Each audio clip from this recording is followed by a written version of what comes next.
हमारे साथ doctor Mahesh Kumar associate editor जुड़ गए फोन लाइन पर। महेश जी, कांग्रेस के महारथियों की लिस्ट सामने आ गई है, 9 उम्मीदवारों की दूसरी सूची सामने आई है। हालांकि गठबंधन पर अभी बातचीत हो रही है, लेकिन औपचारिक ऐलान नहीं हुआ है। क्या वजह है कि कांग्रेस अपने कम से कम उम्मीदवारों की सूची सामने ला रही है? क्या गठबंधन पर आगे सहमति बनेगी या नहीं बनेगी? क्या स्थिति स्पष्ट होती हुई नजर आ रही है?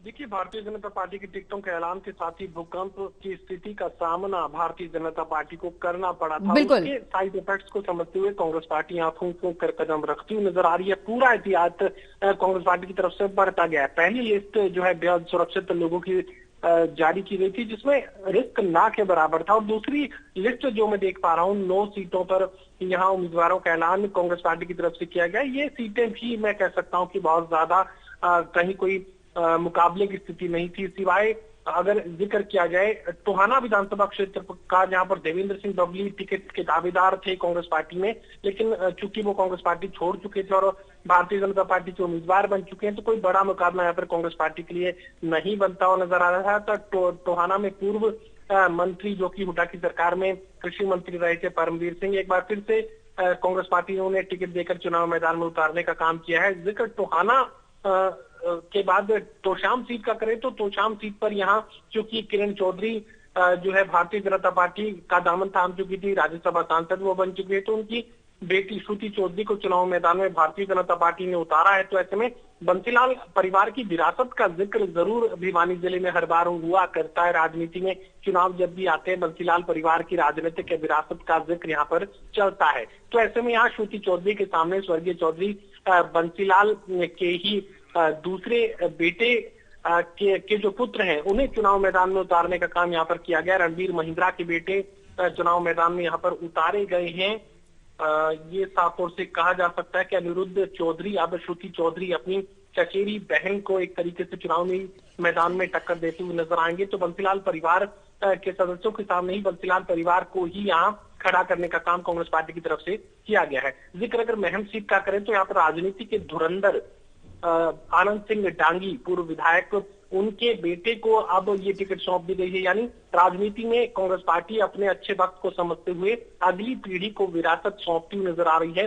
आनंद सिंह डांगी अब खुद ये चाहते थे कि उनके बेटे को चुनाव मैदान में उतार दिया जाए, और जिस तरीके से शमशेर खरकड़ा और उनकी धर्मपत्नी राधा अहलावत भारतीय जनता पार्टी से अलग हो चुके हैं और निर्दलीय उम्मीदवारी के रास्ते आगे बढ़ते हुए नजर आ रहे हैं। तो ऐसे में यहाँ मुकाबले की स्थिति ना के बराबर बनती हुई नजर आ रही थी कांग्रेस पार्टी के लिए। तो ऐसे में यहाँ अच्छे वक्त को भांपते हुए आनंद सिंह डांगी ने अपने बेटे बलराम डांगी को टिकट दिलवाने में कामयाबी हासिल की है। तो कह सकता हूँ कि रिस्क ना के बराबर था। जो रिस्क था वो पहले से खत्म हो चुका था। भारतीय जनता पार्टी में जो लोग टक्कर दे सकते थे वो पार्टी से दूर हो चुके थे। तो ऐसे में यहाँ एक बेहद सुरक्षित लिस्ट यहाँ पर निकाल दी गई है। पुराने धुरंधरों पर दाव खेला गया है। अशोक अरोड़ा को हर हाल में टिकट मिलना था, थाने सर से वो दे दिया गया है। कुलदीप शर्मा चुनाव मैदान में उतारे गए हैं कन्नौर से। और उचाना कला का भी मैं यहाँ पर जरूर जिक्र करना चाहूंगा। उचाना कला दरअसल यहाँ पर एक कांग्रेस पार्टी के मजबूत उम्मीदवार हैं, वो यहाँ पर कड़ी टक्कर देते हुए चुनाव मैदान में नजर आ रहे थे। टिकट की रेस में भी कड़े मुकाबले में बने हुए थे और वो अब यहाँ एक तरीके से पिछड़ते हुए नजर आ रहे हैं।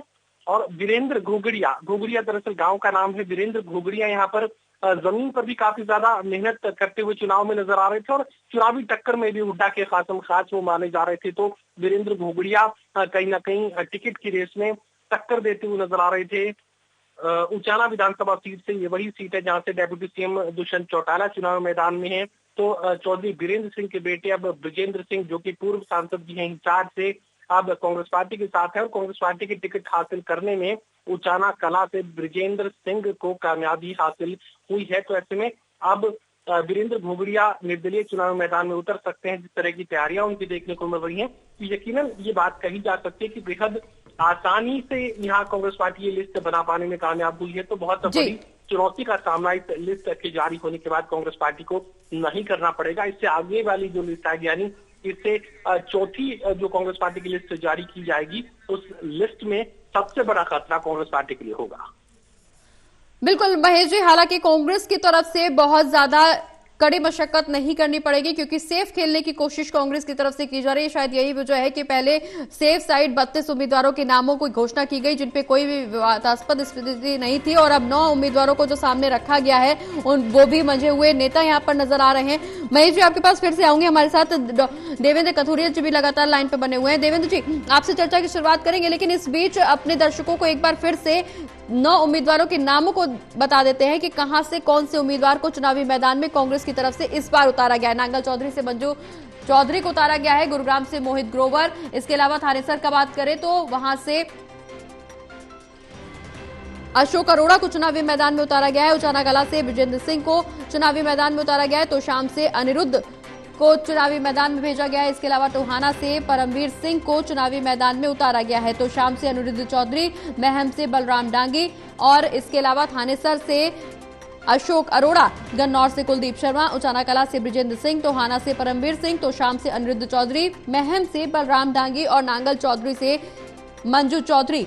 इसके अलावा बादशाहपुर से वर्धन यादव, गुरुग्राम से मोहित ग्रोवर को चुनावी मैदान में उतारा गया है। इनके नाम का टिकट दिया गया है, इनको इन सभी उम्मीदवारों को चुनावी मैदान में भेजा जा रहा है। हालांकि देवेंद्र जी, स्थिति क्या कुछ बन रही है, क्योंकि जिस तरह से कांग्रेस की तरफ से तो हालांकि सेफ खेलने की कोशिश हो रही है, लेकिन 67 उम्मीदवारों की घोषणा पहले ही बीजेपी की तरफ से की जा चुकी है, जिसके बाद से हमने देखा लगातार बीजेपी में हड़कंप मचा हुआ है, बगावती सुर देखने को मिल रहे हैं। क्या इसी स्थिति से सतर्क होकर कांग्रेस अब कम उम्मीदवारों का ऐलान कर रही है, और जो उम्मीदवारों को कांग्रेस ने अभी तक चुनावी मैदान में उतारा है वो बीजेपी के लिए कितना चुनौतीपूर्ण होने वाले हैं?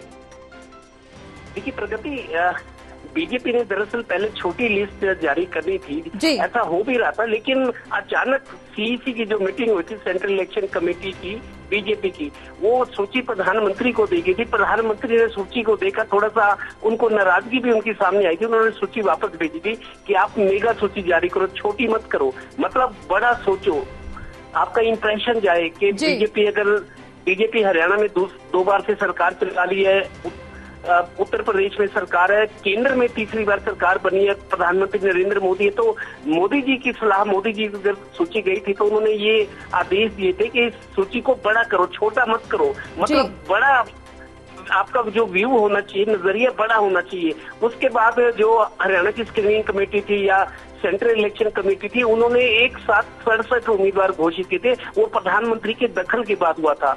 अब कांग्रेस के साथ क्या है, जब दरअसल बीजेपी की लिस्ट आने के बाद जो बवाल हुआ है, आप देखिए 67 में से 20 से ज्यादा ऐसी सीटें हैं जहां विरोध बहुत प्रखर हो रहा है। आज भी जैसे आज समालखा में जैसे 2 मजबूत दावेदार थे, संजय छोकर जो कांग्रेस से गए थे बीजेपी में, और मनोहर लाल और संजय भाटिया, तब वो मुख्यमंत्री थे, वो सांसद थे, उनके आश्वासन पर, टिकट के आश्वासन पर गए थे, लेकिन अब टिकट नहीं मिली, वो भी बागी हो गए। और शशिकांत कौशिक बहुत ज्यादा तैयारी कर चुके थे, उनके पक्ष में माहौल था, अब लोगों को उनसे हमदर्दी भी थी शशिकांत कौशिक से, लोगों की मतलब बिना टिकट लिए, बिना विधायक बने गरीब लोगों की मदद कर रहे थे, गरीब लड़कियों की शादियां करा रहे थे, वजीफे दे रहे थे, 500 बच्चों को गोद लिया हुआ है, उनके लिए एसी लाइब्रेरी है, बुक्स दे रहे हैं। तो इस बार उनका माहौल बहुत अच्छा था, लेकिन उनको भी टिकट नहीं मिली। आज बहुत बड़ी पंचायत हुई शशिकांत कौशिक के लिए चुलकाना धाम में, जिसमें मेरे को लगता है 1,500 के लोग आसपास होंगे, और बहुत मजबूती से उनका हौसला बढ़ाया कि आप घबराओ नहीं,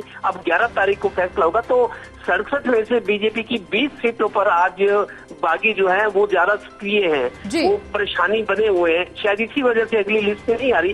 कांग्रेस ने बीजेपी का थोड़ा सा हश्र देख लिया कि कैसे बगावत हो सकती है, नुकसान हो सकता है, तो अब कांग्रेस थोड़ा फूक कर कदम रख रही है। हालांकि 32 पहले और 9 41 हो चुके हैं, 69 सीटें आनी बाकी है, लेकिन बहुत सारी सीटें ऐसी जो फंसी हुई है। पानीपत ग्रामीण की सीट है, जो राजनीतिक तौर पर ज्यादा मेरे को लगता है ज्यादा परिपक्व जिले हैं, हिसार हो गया, रोहतक हो गया, पानीपत हो गया, या करनाल की कुछ सीटें होगी, असंध है जैसे रुका हुआ है, तो जो फंसी हुई सीटें हैं जहाँ विवाद हो सकता है, उन पर थोड़ा सा पूरी तरह सोच विचार किया जा रहा है, थोड़ा सा टाइम दिया रहा है। कांग्रेस की रणनीति ये भी है कि आखिरी 1-2 दिन में सूची जारी करेगी, ताकि जो बाकी लोग हैं उनको पर्चा भरने का या निर्दलीय मैदान में करने का, बागी होने का मौका कम मिले। तो ये कांग्रेस की स्ट्रेटेजी भी नजर आ रही है। जी चलिए, बहुत बहुत शुक्रिया देवेंद्र जी, तमाम जानकारी हमारे दर्शकों तक पहुंचाने के लिए। हमारे साथ associate editor doctor Mahesh Kumar भी लगातार बने हुए थे। महेश जी, आपका भी बहुत बहुत शुक्रिया ये तमाम जानकारी दर्शकों तक पहुंचाने के लिए।